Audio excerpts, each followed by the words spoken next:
محترم حاضرین جمعہ،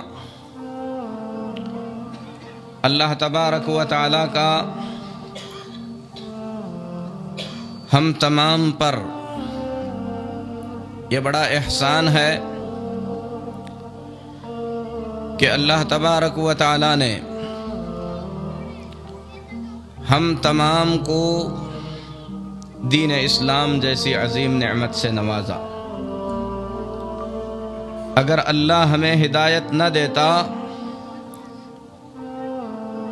تو ہمیں سیدھے راستے پر کوئی نہیں چلا سکتا۔ اللہ کا احسان ہے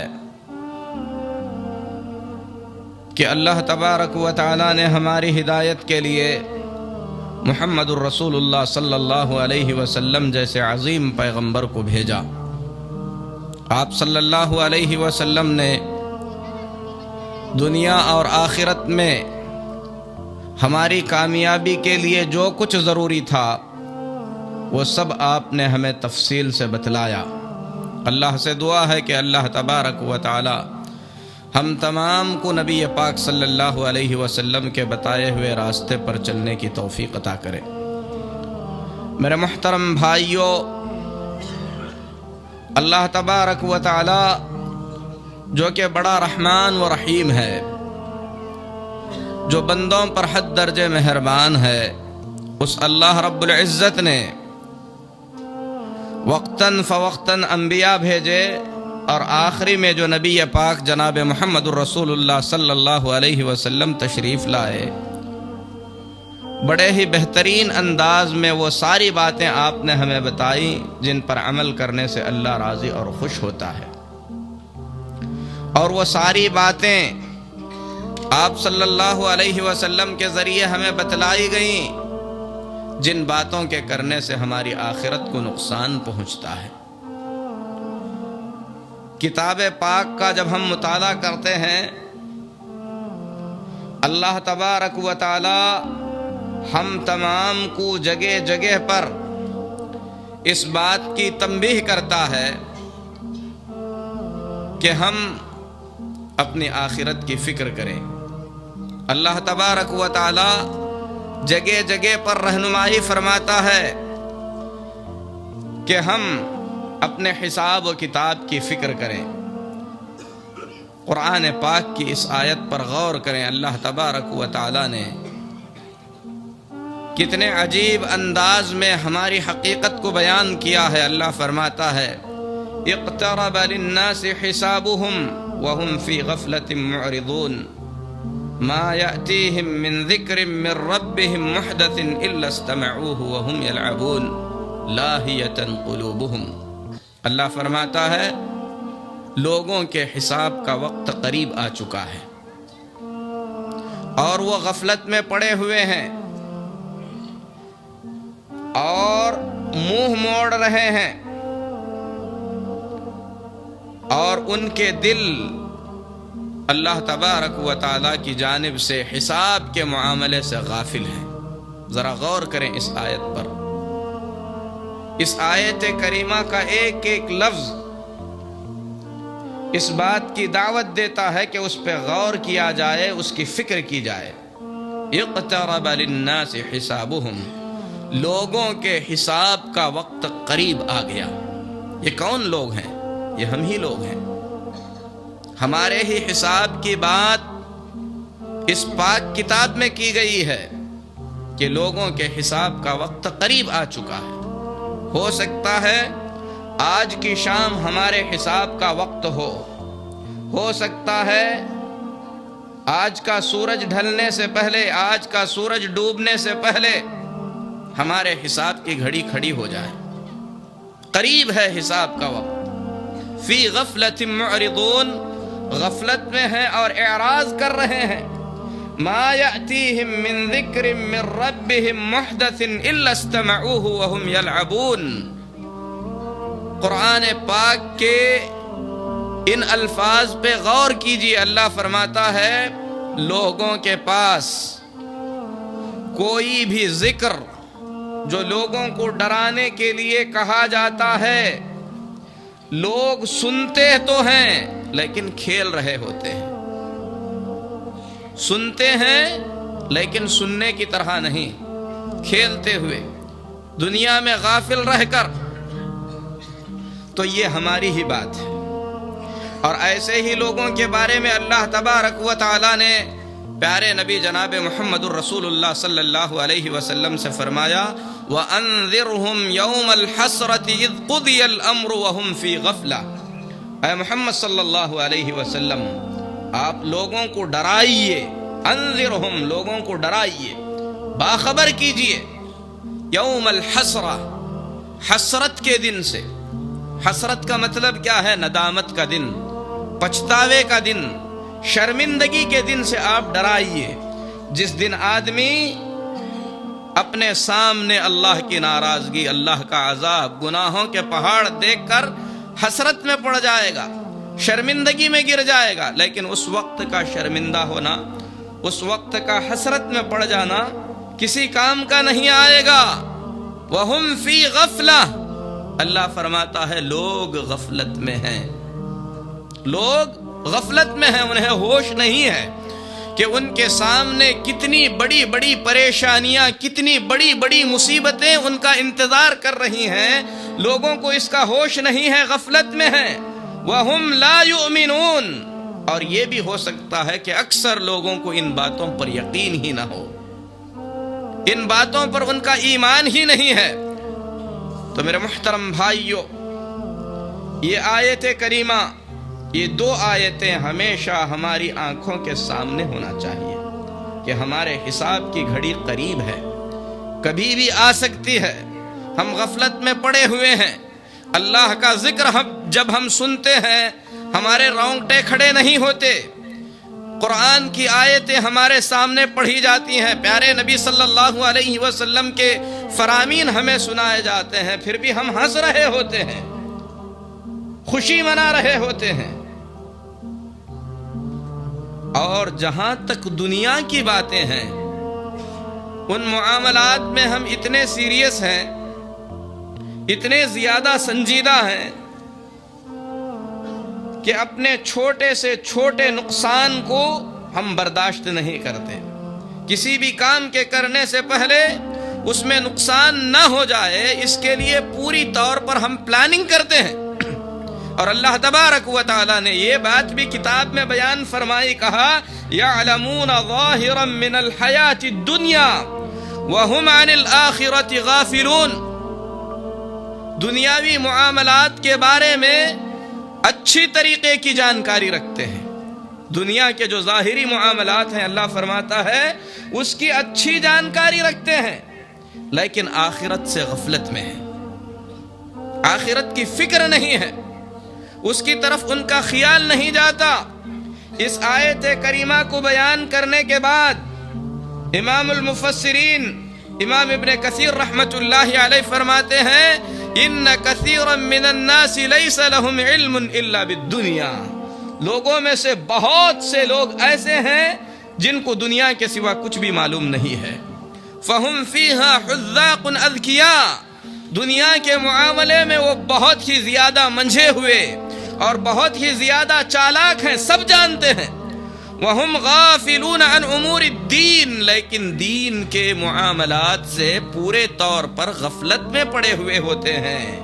وَمَا يَنْفَعُهُمْ فِي دَارِ الْآخِرَةِ، ایسی چیزیں جو آخرت کے دن انہیں کام آ سکتی ہیں، ان کا انہیں علم نہیں ہے۔ كَأَنَّ أَحَدُهُمْ مُغَفَّلٌ لَا عَقْلَ لَهُ، دین کے معاملے میں جب آپ ان سے بات کریں گے تو ایسے لگتا ہے جیسے ان کی عقل پہ تالے پڑے ہوئے ہیں اور انہیں کچھ بھی سمجھ میں ہی نہیں آتا ہے۔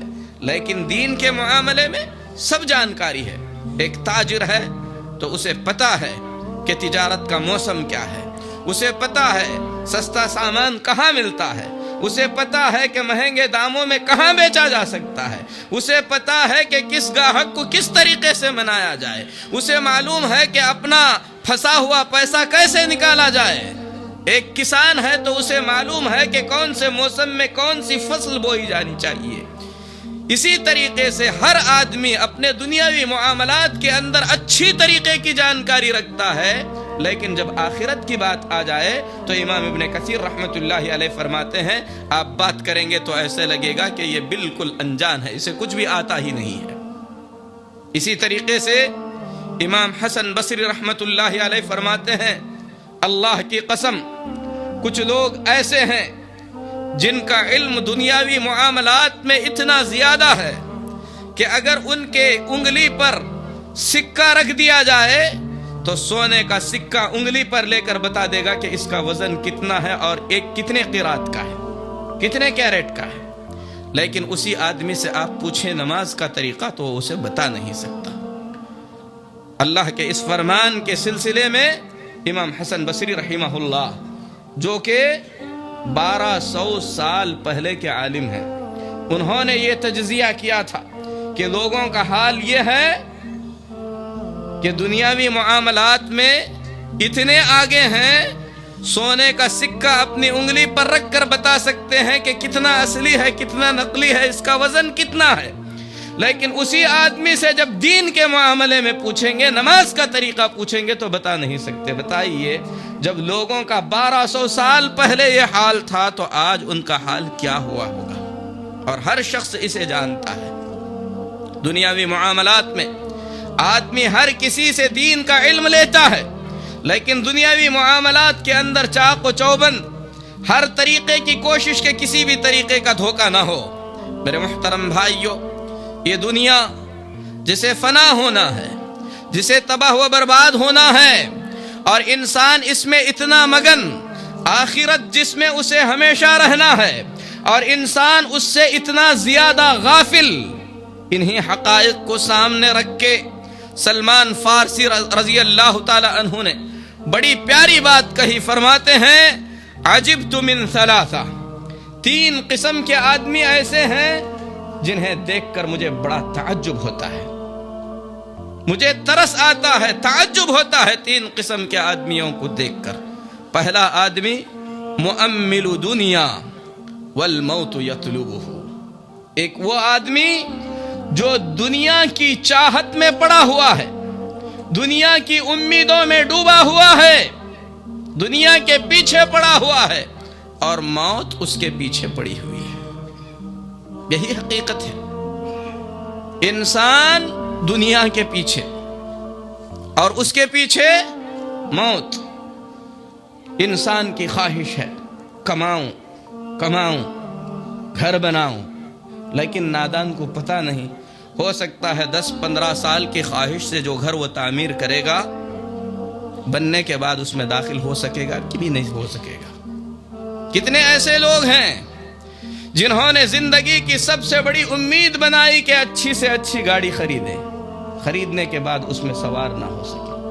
کتنے ایسے لوگ ہیں جنہوں نے تجارت کے بڑے بڑے سپنے دیکھے، جب انہوں نے اپنی تجارت سنبھال لی، اس کے بعد موت ان کے قریب آ گئی اور انہیں لے کر چلے گئی۔ فرماتے ہیں سلمان فارسی رضی اللہ تعالیٰ عنہ، تعجب ہوتا ہے مجھے اس آدمی پر جو دنیا کی خواہشات میں پڑا ہوا ہے اور موت اس کی تلاش میں ہے، کبھی بھی آ سکتی ہے۔ آگے فرماتے ہیں وَضَاحِكٌ بِمِلْءِ فِيهِ لَا يَدْرِي أَرَبُّهُ رَاضٍ عَنْهُ أَمْ غَضْبَانٍ، دوسرا وہ آدمی جو منہ بھر کر ہنستا ہے، کسی محفل میں قہقہا لگاتا ہے، اس نادان کو یہ بھی پتہ نہیں جب وہ خوشی منا رہا ہے تو اس وقت اس کا رب اس سے خوش ہے کہ ناراض۔ سوچئے ذرا، جب ہم خوشیاں منا رہے ہیں، قہقہے لگا رہے ہیں، مستی کر رہے ہیں، اگر ہمارا اللہ اس وقت ہم پہ ناراض ہے تو ہم کتنے بڑے احمق ہیں کہ ہمارے خالق حقیقی کو ہم ناراض کر کے ہم خوشیوں میں لگے ہوئے ہیں۔ سلمان فارسی رضی اللہ تعالیٰ عنہ فرماتے ہیں ایسے شخص پر مجھے تعجب ہوتا ہے۔ تیسرا آدمی جس پر سلمان فارسی رضی اللہ تعالیٰ عنہ نے تعجب کا اظہار کیا، کہا وَغَافِلٌ لَيْسَ بِمَغْفُولٍ عَنْهُ، تیسرا وہ آدمی جو غفلت کی زندگی گزار رہا ہے لیکن اس کے بارے میں غفلت نہیں ہو رہی ہے، اس کے بارے میں جو کچھ ہونا ہے وہ ہوتا ہی جا رہا ہے۔ وہ غفلت میں پڑا ہوا ہے اپنے دین سے، اس کا دشمن ابلیس، شیاطین اس کے پیچھے برابر کام کر رہے ہیں، وہ غفلت میں پڑا ہوا ہے، تقدیر کا لکھا اس کے ساتھ ہو رہا ہے، وہ غفلت میں پڑا ہوا ہے، قبر کے قریب ہوتے جا رہا ہے، وہ غفلت میں پڑا ہوا ہے، گناہ پہ گناہ کرتے جا رہا ہے، لیکن اس کی عذاب کی تیاریاں چل رہی ہیں، وہ غفلت میں ہے لیکن اس کے بارے میں غفلت نہیں برتی جا رہی ہے۔ ایسے ہی لوگوں کے بارے میں اللہ نے فرمایا ذرهم يأكلوا ويتمتعوا ويلههم الأمل فسوف يعلمون، آپ انہیں ان کے حال پر چھوڑ دیجئے۔ يأكلوا ويتمتعوا، وہ کھائیں گے، مزے کرتے رہیں گے، وَيُلْهِهِمُ الْأَمَلِ، آگے کی بڑی بڑی امیدیں انہیں غفلت میں ڈالی ہوئی ہوں گی۔ فَسَوْفَ يَعْلَمُونَ، بعد میں وہ جان لیں گے کہ وہ کیا کر رہے تھے، انہیں کیا کرنا چاہیے تھا۔ میرے محترم بھائیو، اللہ تبارک و تعالیٰ کے فرامین پہ غور کرو۔ اللہ تبارک و تعالیٰ نے بندوں کو کس طریقے سے جھنجھوڑا۔ سب سے پہلے یہ بتایا گیا تمہارے حساب کا وقت قریب آ گیا اور تم غفلت میں پڑے ہوئے ہو۔ پھر اس بات کی تنبیہ کی گئی کھانا پینا یہ غفلت میں پڑے رہنا کچھ دنوں کے لیے ہے، بعد میں بڑی مصیبتیں انتظار کر رہی ہیں۔ اس آیت پہ غور کرو، اللہ تبارک و تعالیٰ کتنے عجیب انداز میں بندوں کو اپنی طرف بلاتا ہے۔ فرماتا ہے یا ایھا الناس ان وعد اللہ حق فلا تغرنکم الحیاۃ الدنیا، اے لوگو اللہ کا وعدہ سچا ہے۔ اللہ فرماتا ہے اے لوگو اللہ کا وعدہ سچا ہے، فلا تغرنکم الحیاۃ الدنیا، یہ دنیا کی زندگی تمہیں دھوکے میں نہ ڈال دے۔ اللہ کا وعدہ سچ ہے کہ موت آئے گی، اللہ کا وعدہ سچ ہے کہ قبر کے اندر عذاب یا نعیم سے تمہارا سامنا کرنا پڑے گا، اللہ کا وعدہ سچا ہے کہ تم قبروں سے اٹھائے جاؤ گے، اللہ کا وعدہ سچا ہے کہ اللہ تبارک و تعالیٰ تمہارے اعمال کا حساب لے گا، اللہ کا وعدہ سچ ہے کہ یہ دنیا فنا ہوگی، آخرت ہمیشہ باقی رہے گی۔ فلا تغرنکم الحیاۃ الدنیا، یہ دنیا کی زندگی تمہیں دھوکے میں نہ ڈالے۔ غور کریں ان کلمات پر، اللہ فرماتا ہے فلا تغرنکم، تمہیں دھوکے میں نہ ڈال دیں، الحیاۃ الدنیا، دنیا کی زندگی، آخرت، جنت، جہنم سے چھٹکارا، کتنے بڑے بڑے مقاصد ہیں۔ اس کے لیے نماز، روزہ، زکوٰۃ، ایمان، اللہ تعالیٰ کے احکامات کی پابندی، اللہ کی نافرمانیوں سے دور رہنا، اور یہ دنیا کی زندگی جو کہ ختم ہونے والی، جس کی ہر لذت کے اندر کسی نہ کسی طریقے کا نقص اور کمی ہے، اس کے لیے محنتیں، مشقتیں، غربت برداشت کرنا، ساری چیزیں، اور انسان اس کے پیچھے پڑا ہوا ہے، اور جو حقیقت ہے اس سے آدمی بالکل اسے بھلا بیٹھا ہے۔ اللہ تبارک و تعالیٰ اسی کی طرف یاد دہانی کرتا ہے اے لوگو اللہ کا وعدہ سچا ہے، جنت کا وعدہ سچا ہے، حوض کوثر کا وعدہ سچا ہے، پیارے نبی صلی اللہ علیہ وسلم کی سفارش کا وعدہ سچا ہے، اللہ رب العزت کے دیدار کا وعدہ سچا ہے، نبی پاک صلی اللہ علیہ وسلم اور صحابہ کی صحبت کا وعدہ سچا ہے۔ فلا تغرنکم الحیاۃ الدنیا، یہ دنیا کی زندگی تمہیں دھوکے میں نہ ڈال دے، ولا یغرنکم باللہ الغرور، اللہ تبارک و تعالیٰ کے سلسلے میں کوئی بھی دھوکہ دینے والی چیز تمہیں دھوکے میں مبتلا نہ کرے۔ میرے محترم بھائیو، ہر شخص اپنے آپ سے سوال کرے کہ وہ کس طریقے کی غفلت کی زندگی گزار رہا ہے۔ ہم غافل ہیں کن چیزوں سے؟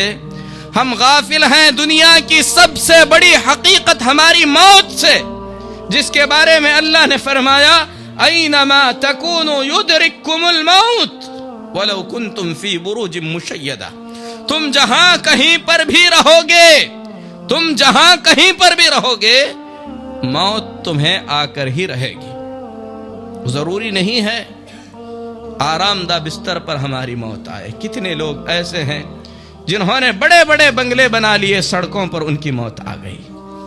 کتنے لوگ ایسے ہیں جنہوں نے بڑے بڑے باغات بنا لیے، کھڑے کھڑے موت آ گئی۔ جہاں کہیں پر بھی رہو گے موت آئے گی، اور اللہ نے جہاں لکھا ہے وہاں سے ہٹ کر نہیں آئے گی، اسی جگہ پر آئے گی۔ اور اسی طریقے سے وَإِذَا جَاءَ أَجَلُهُمْ لَا يَسْتَأْخِرُونَ سَاعَةً وَلَا يَسْتَقْدِمُونَ۔ آدمی کتنے بھی کمال کو پہنچ جائے، کتنی بھی دولت کما لے، کتنی بھی عزت اور شہرت کما لے، اپنی موت کو ایک سیکنڈ کے لیے بھی ٹال نہیں سکتا۔ جب اللہ تبارک و تعالیٰ کی دی گئی زندگی ختم ہو گئی، مدت آ گئی، اللہ فرماتا ہے لا یستأخرون ساعتا ولا یستقدمون، نہ تو اس گھڑی سے وہ آگے جا سکتے ہیں نہ پیچھے جا سکتے ہیں۔ موت کی جگہ متعین ہے، موت کا وقت متعین ہے، وہ کبھی بھی آ سکتی ہے۔ ضروری نہیں ہے کہ ہم میں سے ہر شخص بوڑھا ہو کر مرے، یہ بھی ضروری نہیں ہے کہ ہم میں سے ہر شخص بیمار ہو کر ہی مرے، یہ بھی ضروری نہیں ہے کہ ہم میں سے ہر شخص کسی حادثے میں ہی مرے۔ کتنے ایسے لوگ ہیں جو بیٹھے بیٹھے دنیا سے چلے گئے، اور آج کل خصوصاً اس دور میں یہ آخرت کی نشانیوں میں سے ہے موت الفجأہ، اچانک ہونے والی موتیں۔ ذرا تصور کریں، اپنے آپ سے پوچھیں، اس وقت ملک الموت اگر ہمارے قریب پہنچ جائے اور ہماری روح قبض کر لے، اسی حال میں ہمیں اللہ سے ملاقات کرنا ہو، تو ہمارے نامہ اعمال میں وہ کون سی چیزیں ہیں جنہیں لے کر ہم اللہ رب العالمین کے سامنے پہنچ سکتے ہیں؟ اقترب للناس حسابهم۔ امام سعدی رحمت اللہ علیہ اس آیت کریمہ کی تفسیر میں دو باتیں بتاتے ہیں۔ ایک تو قیامت کے قریب ہونے کا اللہ اس آیت میں ذکر کر رہا ہے، دوسرا انسان کے موت کا اللہ ذکر کر رہا ہے جو کبھی بھی آ سکتی ہے۔ یہ ہمارا حساب ہے، ہماری موت جیسے ہی آئی ہمارا حساب کتاب شروع ہو گیا، اور موت اس کا وقت مقرر نہیں۔ اسی لیے میرے محترم بھائیوں، ہمیں اس کی تیاری کرنی چاہیے، اس وقت کو ہمیشہ یاد رکھنا چاہیے، اس گھڑی کے لیے ہمیں خود کو ہمیشہ تیار رکھنا چاہیے جس گھڑی موت ہمارے پاس آئے گی۔ کیا ہوگا کبھی آپ نے سوچا؟ ہم اپنی بڑی پریشانی کو سامنے رکھ کر آنے سے پہلے اس کا حل ڈھونڈتے ہیں۔ انسان دنیا کے معاملے میں کتنا فکر مند ہوتا ہے، ہمیشہ گاڑی کے اندر سٹیپنی رکھتا ہے، کہیں پنچر ہو گئی تو بدل لیں گے، فکر ہے۔ سفر پہ جاتا ہے، دو چار جوڑے ساتھ میں رکھتا ہے، توشہ ساتھ میں لیتا ہے، پیسے ساتھ میں لیتا ہے، ہر چیز کی تیاری ہے۔ لیکن موت، آخرت کا سفر، اس سے اتنی غفلت کیوں؟ موت کے وقت کا خوف ہمیں کیوں نہیں؟ کتاب میں اللہ تبارک و تعالی نے کئی مقامات پر اس وقت کا تذکرہ کیا جب انسان کو موت سے دوچار ہونا پڑے گا۔ کچھ اللہ کے خوش قسمت بندے ایسے ہوں گے جب ان کی موت آئے گی ان سے کہا جائے گا یا ایتھا النفس المطمئنہ ارجعی الی ربک راضیۃ مرضیا فادخلی فی عبادی وادخلی فی جنتی۔ اے اطمینان والی جان، اللہ کی طرف چل، خوشی خوشی سے چل، اللہ کی جنت میں داخل ہو جاؤ، اللہ کی رضامندی کو پالے۔ کتنے خوش نصیب ہوں گے وہ لوگ جنہیں ان کی روح کے نکلتے وقت یہ آواز دی جائے۔ اور یہ کون لوگ ہوں گے؟ وہ لوگ جو یہ کہتے ہیں ربنا اللہ، ہمارا رب اللہ ہے، ثم استقاموا، پھر اپنی کہی ہوئی اس بات پر ڈٹ کر رہتے ہیں، تتنزل علیہم الملائکۃ الا تخافوا ولا تحزنوا، موت کے وقت فرشتے ان کے پاس آتے ہیں، کہتے ہیں ڈرو نہیں، غم مت کرو، وَأَبْشِرُوا بِالْجَنَّةِ الَّتِي كُنْتُمْ تُوعَدُونَ، جن جنتوں کا تم سے وعدہ کیا گیا ہے ان جنتوں کی بشارت سن لو، نَحْنُ أَوْلِيَاؤُكُمْ فِي الْحَيَاةِ الدُّنْيَا وَفِي الْآخِرَةِ۔ اللہ اکبر! اللہ کے ملائکہ، اللہ کے فرشتے، وہ وقت جب انسان کا دنیا سے ناتا ختم ہو جاتا ہے، جب روح نکلنے کو ہوتی ہے، یہ پورا جسم بیکار ہونے کو ہوتا ہے، یہ آنکھیں اس دنیا کو دیکھ نہیں پاتی، کون پریشان ہے، کون رو رہا ہے، کون تسلی دے رہا ہے، ان آنکھوں کے اندر وہ دیکھنے کی طاقت ختم ہو جاتی ہے، آخرت کی چیزیں اسے نظر آنے لگتی ہیں۔ اس وقت اللہ کے ملائکہ بشارت دیتے ہیں، نحن اولیاؤکم فی الحیات الدنیا، دنیا کی زندگی میں ہم تمہارے ولی ہیں، وفی الآخرہ، آخرت میں بھی ہم تمہارے ولی اور دوست بن کر رہیں گے، تم سے ہم ان چیزوں کا وعدہ کرتے ہیں جن سے تم خوش ہو جاؤ گے۔ کتنا خوش نصیب ہوگا وہ آدمی جو اس مقام اور اس مرتبے کو پالے۔ اللہ تبارک و تعالی نے فرمایا، یثبت اللہ الذین آمنوا بالقول الثابت، ایمان والوں کو اللہ تبارک و تعالی قول ثابت کی توفیق عطا فرماتا ہے، ہر کسی کو نہیں ملتی۔ کتنے ایسے لوگ جو اس دنیا سے جاتے جاتے اپنے کاروبار کی بات کرتے رہے، کتنے ایسے لوگ جو اس دنیا سے جاتے جاتے گناہوں کی تمنا کرتے چلے گئے، اور کتنے ایسے خوش نصیب ہیں جنہیں اللہ تبارک و تعالی نے موت کے وقت لا الہ الا اللہ کی توفیق عطا فرمائی۔ اس کے برخلاف سوچیں، اگر انسان کی روح نکل رہی ہے، اللہ کے اس فرمان کو یاد کریں، وَلَوْ تَرَى إِذْ يَتَوَفَّى الَّذِينَ كَفَرُوا الْمَلَائِكَةُ يَضْرِبُونَ وُجُوهَهُمْ وَأَدْبَارَهُمْ ذُوقُوا عَذَابَ الْحَرِيقِ، آپ دیکھیں گے کہ اللہ کے ملائکہ جب کافروں کی روح نکال رہے ہوں گے، نافرمانوں کی روح نکال رہے ہوں گے، یضربون وجوہہم وادبارہم، اللہ فرماتا ہے ان کے چہروں پر مار رہے ہوں گے، اللہ کے فرشتے مار رہے ہوں گے۔ دنیا والے اسے دیکھ نہیں سکتے، مرنے والا دیکھے گا، محسوس کرے گا۔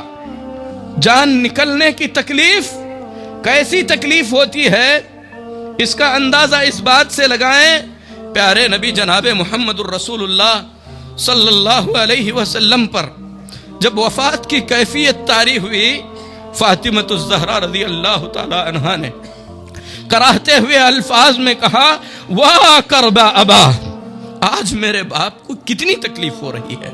اور پیارے نبی جناب محمد الرسول اللہ صلی اللہ علیہ وسلم نے خود فرمایا، لا الہ الا اللہ ان للموت لسکرات، اللہ کے سوا کوئی عبادت کے لائق نہیں، بے شک موت کی سختیاں ہوتی ہیں۔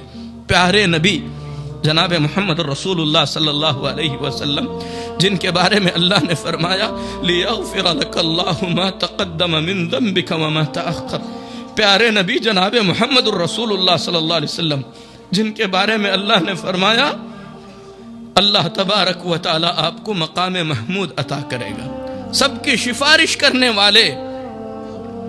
جب آپ دنیا سے جا رہے ہیں فرماتے ہیں، لا الہ الا اللہ ان للموت لسکرات، لا الہ الا اللہ، یقیناً موت کے لیے سختیاں ہیں۔ ہم غفلت میں پڑے ہوئے ہیں موت کی اس سختی سے۔ بعض اہل علم نے، صحابہ تابعین میں سے بعض نے موت کے وقت جو تکلیف ہوتی ہے اس تکلیف کو بیان کرنے کی کوشش کی، اور آپ اسی سے اندازہ لگائیے، ہمارے جسم پر کوئی چوٹ پڑتی ہے تو ہم اس سے تکلیف محسوس کرتے ہیں، کیونکہ ہماری روح کو اس سے تکلیف ہوتی ہے جو ہمارے جسم سے لگی ہوئی ہے۔ روح کے بعض حصے کو تکلیف پہنچنے سے انسان تل ملا اٹھتا ہے۔ ذرا سوچیں، وہی روح جب پوری طور پر نکالی جا رہی ہوگی تو کس قسم کی شدت اور کس قسم کی تکلیف ہوگی۔ عمرو بن عاص رضی اللہ تعالی عنہ فرمایا کرتے تھے، مجھے تعجب ہوتا ہے، بہت سے ایسے لوگ جو پورے ہوش و حواس میں ہوتے ہیں، جب ان کی موت آ رہی ہوتی ہے اس کے باوجود بھی وہ اپنے موت کی تکلیف کو بیان نہیں کر سکتے۔ تو ان کے بیٹے نے ان کے انتقال کے وقت ان سے کہا، ابا جان آپ کہا کرتے تھے کہ آدمی کے موت کے وقت آدمی ہوش میں ہونے کے باوجود بھی اپنی موت کی تکلیف کو بیان نہیں کر سکتا، اب آپ حالت احتضار میں ہیں، ذرا بیان کیجئے کہ کس قسم کی تکلیف کا انسان کو سامنا کرنا پڑتا ہے۔ تو عمرو بن عاص رضی اللہ تعالی عنہ نے کہا، یا بنی ان الموت اجل من ان یوصف، اے بیٹے موت کی سختی اتنی زیادہ ہے کہ اسے الفاظ میں بیان نہیں کیا جا سکتا۔ فرماتے ہیں موت کی سختی اتنی زیادہ ہے کہ اسے الفاظ میں بیان نہیں کیا جا سکتا۔